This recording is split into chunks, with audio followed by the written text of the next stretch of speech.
It's coming up to 8:10 on Monday morning. Let's return to our main story. And in just over 6 hours, the case of terminally ill baby Charlie Gard will return once again to the High Court.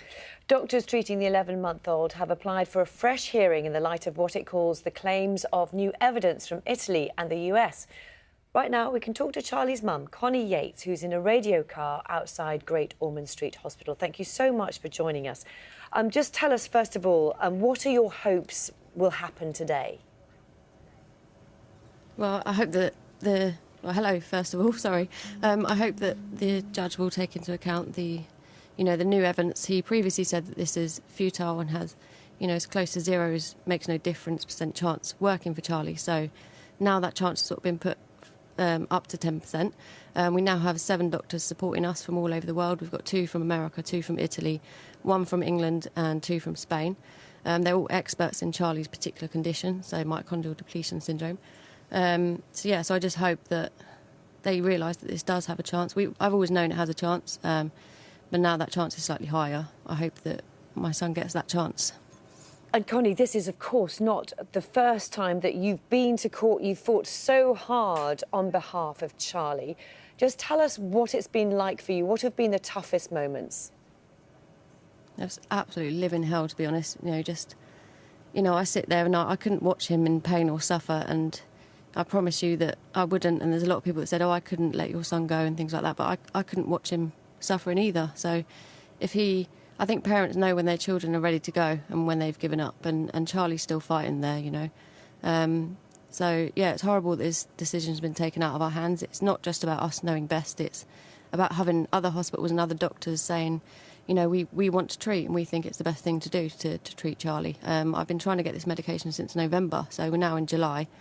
He recommended it in December, January to do it here as well, and to send the medication over, but, they didn't want to.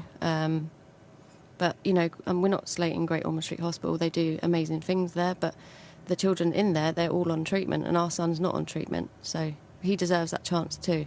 And you've had so much support. You've had people raising money on behalf of Charlie. You've had people signing petitions. You've had Donald Trump talking about it. You've had the Pope involved as well. So how does that impact on you? Oh, we're just so grateful for all the support that we've got.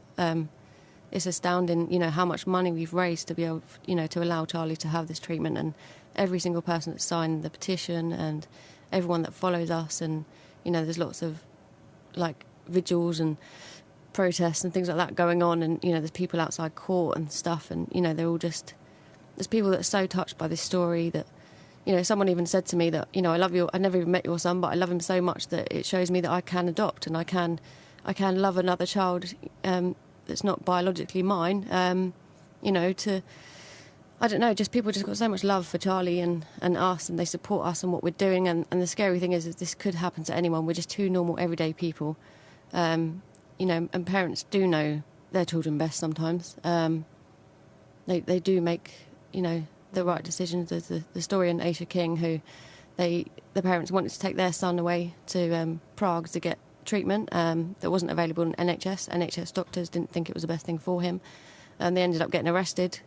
But that boy's now at school and doing well, and that treatment is coming to the NHS this year. So, if there are doctors that think that they can help, it's not just about parents knowing best. We've now got seven experts agreeing with us. Then we should be able to do so. As long as it's not going to cause him harm. It's only oral medication that would just go in his milk. The only known side effect is dose-related diarrhoea. It doesn't even mean that he would get that, but. Yeah, so, there's not really anything to lose. It's not even an operation or an injection or anything. As the mum listening to you, you've taken this to the High Court, it's gone to the European Court. At the same time, you're trying to look after your little boy. What's that been like? Yeah, no, it's living hell. We're living on a knife edge. I can't put it into words, honestly. It's a nightmare, but we have to stay strong, and because our love for Charlie is so strong, that's what keeps us strong. And when we've got hope, we can carry on. I mean, I don't know what we'd be like if we lose him, but we just got to keep on. We can't think about that. We've been very, very, very close to losing Charlie recently on a couple of occasions. We've been saying goodbye to him, but then at the last minute something happens, and And I just hope that, you know, we get our miracle and we're allowed permission to take our own son to another hospital that want to help him. And that's just on the practical front, Connie, I wanted to ask you, because we know this goes to the High Court today. If, for example, you were given permission for him to have this treatment, is it your hope that he would go abroad for it? And have you got plans in place for that to happen? Yeah, we've been speaking to air ambulance companies, so they would sort of pick him up at the bedside. They would take care of him. There'd be doctors and nurses on board. It would just be just for Charlie. There's all the medical equipment that you need. Charlie only needs a ventilator. He doesn't even have any, you know, intravenous lines, any needles in him or anything like that. He's not even on oxygen. He's just on room air, and he has his feeding tube as well. So he's not actually, like, he is fit to fly. So yeah, they would take him door to door, well, bed to bed, basically, from one hospital to the other. So we've got the 2 hospitals offering us treatment now. So we've got Italy and America. OK. Connie Yates, I appreciate your time. I know that you've obviously got a really important day ahead. And thank you very much for talking to us here on Breakfast. Thank you, Connie. Thank you. Yeah, it'd be really interesting to know what you think about that this morning as well. We're joined in the studio by Dr. Peter-Marc Fortune, Head of Paediatric Intensive Care Society, who represents those involved in caring for children in intensive care. Thank you so much for being with us this morning. I know you're listening into what Connie Yates was saying there. I'm sure you've had to advise families in similar circumstances in the past. How do you counsel them? What do you say? Sadly, this is becoming very common. Some people say this is being a victim of our own success, but medical technology has moved on to the point now where doing the medicine and using the treatments, etc., is actually probably the easiest part of what we do. The ethical decisions where we start to think we may be crossing boundaries between doing good and doing harm is the most complicated, the most difficult part. And, you know, it's unusual that it should go to the High Court, to the European Court. How do you... But, you know, parents obviously feel very, very strongly, so you must be having some very difficult conversations. Of course parents feel strongly. I mean, I think what it feels to me is sometimes being missed here is actually everybody involved feels very strongly. So we are actually all on the same side in that everybody wants the best for Charlie at the end of the day. And what is clearly different, I mean, everybody must understand this, is the perspectives on what the best thing for him is. So it's a difficult process to work through, and we try to usually do that and usually succeed in finding a common place with families at the bedside, in the hospital involved. But where necessary, we fortunately have a structure through the Royal College of Paediatrics and Child Health, which allows us to follow guidelines about how we make these decisions.